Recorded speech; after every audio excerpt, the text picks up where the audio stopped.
다시 피어나는 온기. 일 공허한 화려함. 패션 잡지 스타일리스트의 편집장실.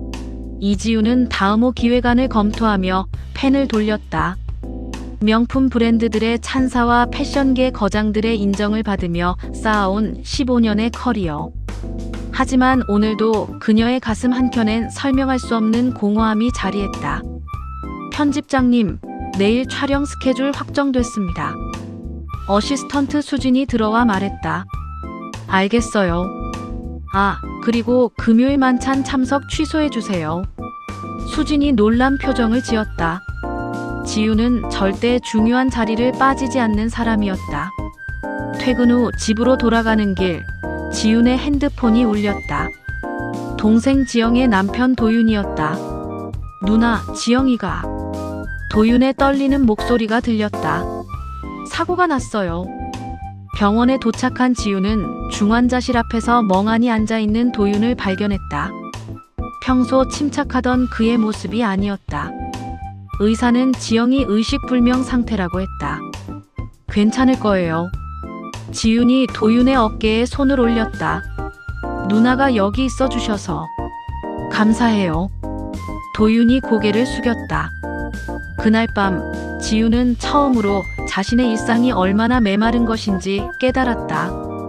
가족의 위기 앞에서 느끼는 이 절실함이 어쩌면 그녀가 오랫동안 찾던 진짜 감정이었을지도 모른다는 생각이 들었다.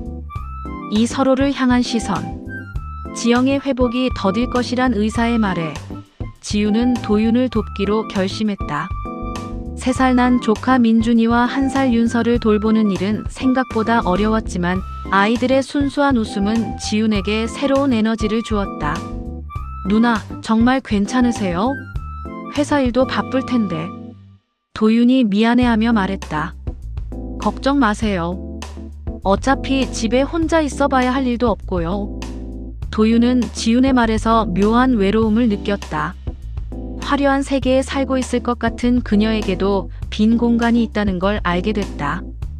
주말, 아이들을 공원에 데려간 두 사람은 벤치에 나란히 앉았다. 민준이가 미끄럼틀에서 노는 모습을 보며 도윤이 입을 열었다. 누나는 결혼 생각 없으세요? 일에만 몰두하다 보니까 그런 여유가 없었어요. 그리고 정말 마음이 동하는 사람을 만나지 못했고요. 도윤은 지훈의 옆모습을 바라봤다. 완벽해 보였던 그녀도 보통 사람처럼 외로워한다는 걸 알고 나니 더욱 마음이 끌렸다. 지영이가 깨어나면 누나 덕분이라고 말해줄게요. 당연한 일한 거예요. 가족이니까. 그때 민준이가 달려와 지훈의 품에 안겼다. 이모 사랑해요. 지훈의 얼굴에 환한 미소가 피어났고 도윤은 그 순간을 가슴 깊이 새겨두었다. 산마음의 문이 열리다. 한 달이 지나면서 지훈과 도윤은 자연스럽게 가까워졌다. 지훈은 도윤이 아이들을 대하는 다정함에서, 도윤은 지훈이 가족을 위해 헌신하는 모습에서 서로 새로운 면을 발견했다. 어느 저녁 아이들을 재우고 나서 두 사람은 거실에서 차를 마셨다. 누나는 정말 대단해요. 이런 일이 처음일 텐데 아이들이 누나를 완전히 따라요. 아이들이 워낙 예뻐서요. 그런데 도윤 씨는 힘들지 않아요? 지영이 병원 비며 아이들 양육 비며. 도윤의 표정이 어두워졌다. 건축 현장에서 받는 급여로는 갑작스럽게 늘어난 지출을 감당하기 어려웠다. 다행히 현재 진행 중인 프로젝트가 큰 규모라서 완성되면 괜찮아질 거예요. 지우는 도윤의 말에 담긴 불안을 느꼈다. 그동안 자신만의 세계에 갇혀 살았던 그녀였지만 이제는 다른 사람의 고민이 절실하게 와 닿았다. 제가 도울 수 있는 일이 있다면 누나가 이미 충분히 도와주고 계세요. 도윤이 지훈의 손을 잡았다. 정말 고마워요. 그 순간 두 사람 사이에 전기 같은 것이 흘렀다. 도윤이 서둘러 손을 놓으며 당황해했지만 지훈의 가슴은 오랫동안 잊고 있던 감정으로 두근거렸다. 이것이 사랑의 시작인지 두 사람 모두 알고 있었다. 사위기의 신호. 지영이 의식을 되찾으며 상황이 나아지는 듯했지만 도윤에게 예상치 못한 위기가 찾아왔다. 그가 현장 책임자로 참여한 대형 상가 건설 프로젝트에서 안전사고가 발생한 것이다. 설계대로 시공했는데 도윤이 경찰서에서 나오며 지윤에게 말했다. 하지만 책임을 져야 해요. 언론은 건설사의 안전 불감증을 연일 보도했고 도윤은 현장 책임자로서 수사를 받게 됐다. 설상가상으로 건설사는 모든 책임을 현장 직원들에게 전가하려 했다. 지윤의 회사에도 영향이 미쳤다. 그 건설사는 스타일리스트의 주요 광고주였고 이사들은 지윤에게 도윤과의 관계를 정리하라고 압박했다. 편집장님, 이런 시기에 개인적인 감정으로 회사에 피해를 줄 수는 없어요. 이사회에서 부사장이 말했다. 사적인 일과 회사 업무는 분리하겠습니다. 지윤이 답했지만 마음은 복잡했다. 그날 밤 도윤에게서 연락이 왔다. 누나, 미안해요. 제가 누나한테까지 피해를 끼치는 것 같아서. 걱정하지 마세요. 다 괜찮아질 거예요. 하지만 지윤의 마음은 흔들렸다. 사랑과 현실 사이에서 선택해야 하는 순간이 온 것이다. 오선택의 순간. 상황은 점점 악화됐다. 건설사는 도윤을 희생양으로 삼으려 했고 언론은 그를 성실한 기술자가 아닌 무책임한 현장 관리자로 몰아갔다.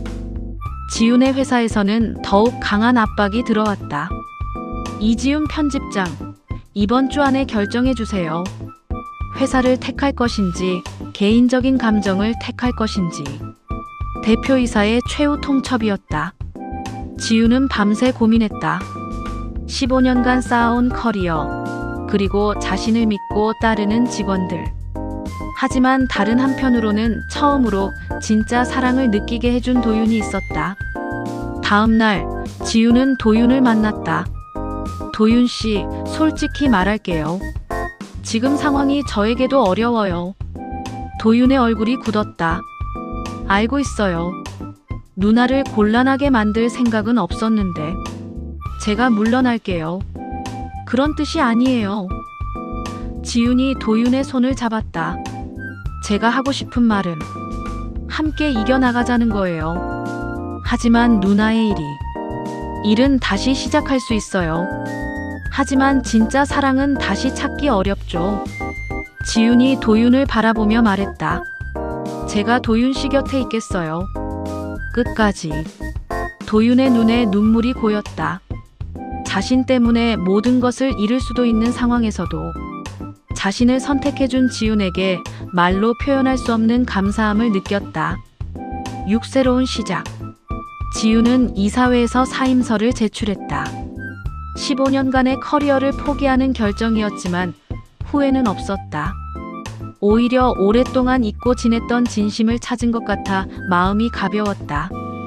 편집장님, 정말 괜찮으세요?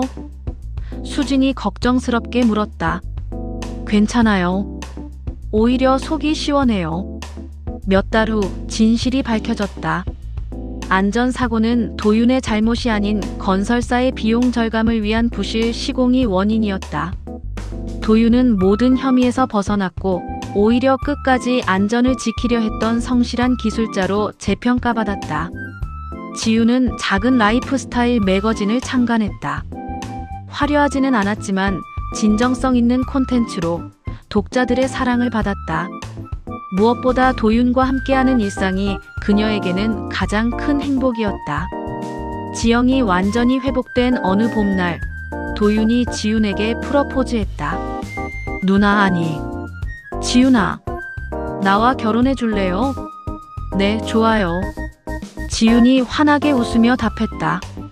두 아이가 박수를 치며 환호했고 지영이도 눈물을 글썽였다. 그들은 각자의 공허함을 채워주는 사람을 만났다. 세상의 시선과 현실적 어려움을 넘어서 진짜 사랑을 선택한 그들에게 이제 새로운 시작이 기다리고 있었다. 미흡한 점 있으나 구독과 좋아요 눌러주시면 새로운 이야기로 보답하겠습니다. 오늘도 함께 해주셔서 진심으로 감사드립니다.